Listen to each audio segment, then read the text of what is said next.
అనేక మంది ప్రజల పక్షాన నిలవబడి ఆమె విడుదల కొరకు ఆమె మరి శ్రమపడినప్పుడు ఈ మిరియాము ఒక చిన్న ఓదవలేని తనముతో తనకున్న అభిషేకాన్ని తను కోల్పోయింది. ఈ మిరియాము మరి దెబోరా కన్నా ఎక్కువ తంబురా పిల్లదగ్లోని అన్ని వాయిస్తూ నాట్య పాడుతూ దేవుణ్ణి స్తుతించగలిగిన స్త్రీ. కానీ దెబోరా చేసిన ప్రతి పనిలో శ్రమలో కూడా దేవుణ్ణి కీర్తనలు పాడే స్త్రీగా మనం చూస్తాం.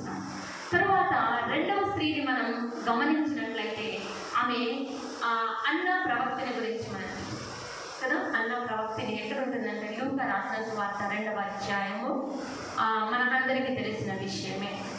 అక్కడికి మరి యేసుక్రీస్తు వారు చిన్నవాడిగా ఉన్నప్పుడు మరి ఆ యొక్క దేవాలయంలోనికి తీసుకువెళ్ళినప్పుడు సుమియోను ప్రవక్త దగ్గరికి యోసేపు మరియమ్మలు మరి తీసుకుని వెళ్ళినప్పుడు అక్కడ సుమియోనుతో పాటు అన్న